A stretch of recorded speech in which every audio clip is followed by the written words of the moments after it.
If you're wondering how to get a nice smooth overlay, this is the video you want to see. So you have gone out and bought yourself some hard gel. You are a complete newbie at this. And so I'm gonna do a video on the absolute basic start of even picking up gel, which in itself can be interesting. So these are the supplies you're going to need. If you've got a new brush, you're going to want some base to condition the brush and a little pad. You need some wipes, some alcohol, and your builder gel. So I've got a round oval, number 6 here. You might have gotten something different for yourself. These brushes can come in square or different sizes. So if you've got a new brush, gel brushes like to have gel in them. So you want to condition that so that it moves properly when you're applying gel. So what you do before you put it away and before you start using it, if it's dry, you just condition it with a little bit of base or some of the gel that you're using. It'll help it. Mine's stiff right now because it has some gel in it, but it'll help soften it up and get it ready for application. And you want to keep your brush with your lid on it because you're keeping gel in it all the time. If any light hits it, it can solidify the brush. So make sure you keep your lid on it, or you keep it in a dark drawer out of the sunlight.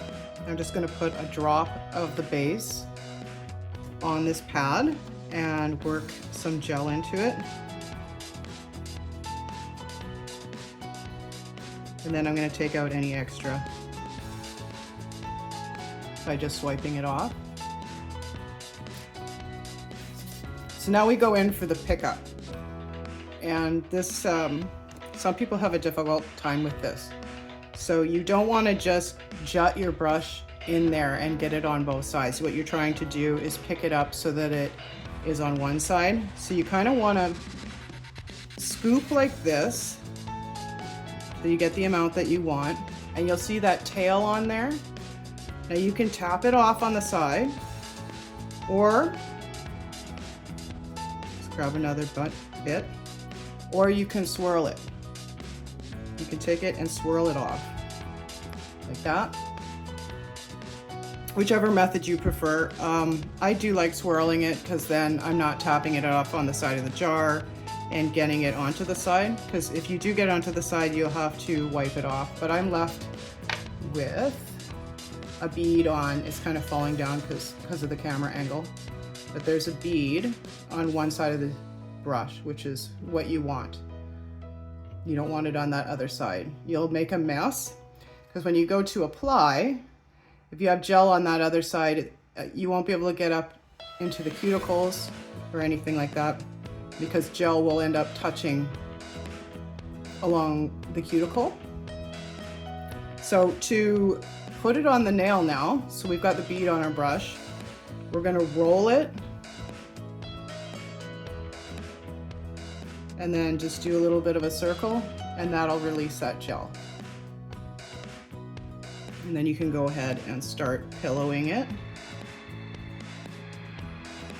So anytime you want to come off, you can just swirl and release. But with gel also, it's a floating motion. You don't want to jab into it, because that's what happens. You can fix that. It's like floating. I don't know if you've iced a cake, but you don't want to push in and then go like that, because you're going to grind against the cake, right? So you want to float your product.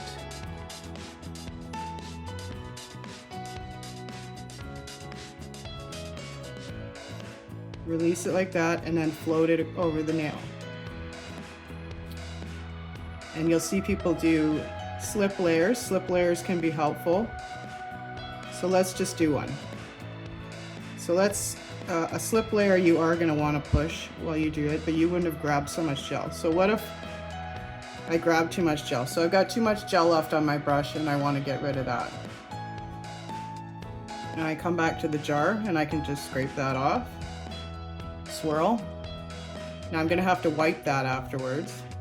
before you put the lid on, because gel follows gel. This gel will actually seep right out. It will crawl right out of there. It'll follow the other gel, and then you'll go to open your gel again and it's going to be in the rings here. So you want to make sure every time you use your gel that you wipe it. So we'll go in and grab some more again. We have our slip layer down. And we're going to place that bead on the nail. And we're going to float it. Not pushing in, because pushing in can create bubbles. If you're swirling around too much and poking in it too much, you can create bubbles, which creates, so if you have a bubble, it's going to create a lack of strength in your enhancement. So you don't want to create a bunch of bubbles, which gel can get. Some gels bubble more than others.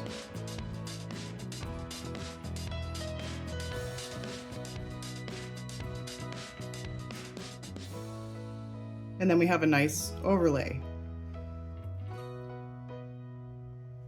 You can see from my line of light that this overlay is not self-leveling out yet. So I can go in and I can tickle that product. So I'm just grabbing like that little string and moving the product to where I want it. I want to make sure that that side's nice and done nicely. And come in here too. And then what happens if you do get it on the skin? You're going to want to take a pad like this, and maybe an orange wood stick if you have one, and then just give it a wipe and try to absorb that before it goes into the lamp. But what you're looking for is a straight line of light. And you can see I almost have that there, but there's a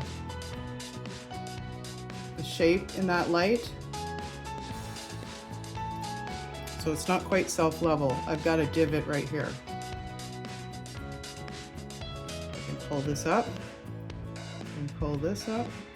Now you can file it afterwards and file that out, but it's easier to kind of fix it in the first place. If you're not getting that really beautiful line of light, you can also try flipping it upside down. I've still got a bit of a divot there. Just give it a minute to self-level. Unless you're using a higher viscosity gel, it should self-level nicely like this. So now I'm getting a nice round line of light, and that's ready to be cured.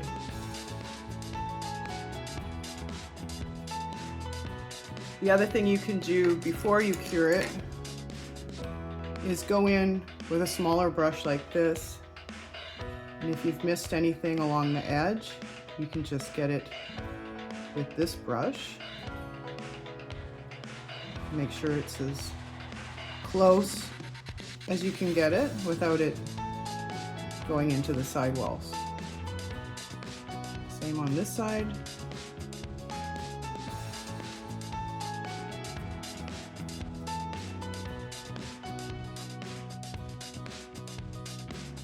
You can fix line of light with this brush as well.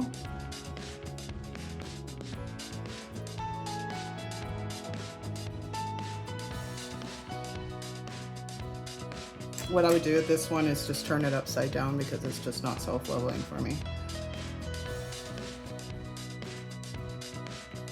And what you're looking for is that nice line of light that's straight.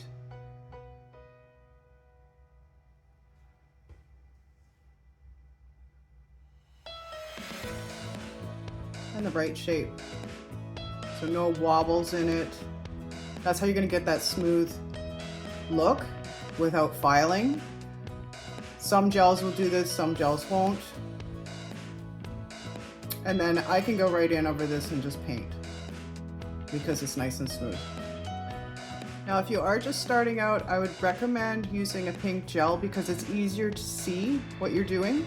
Clear gel, sometimes it can get away from you because if it's running into the sidewall or anything. Also use a practice finger when you're first starting, like this.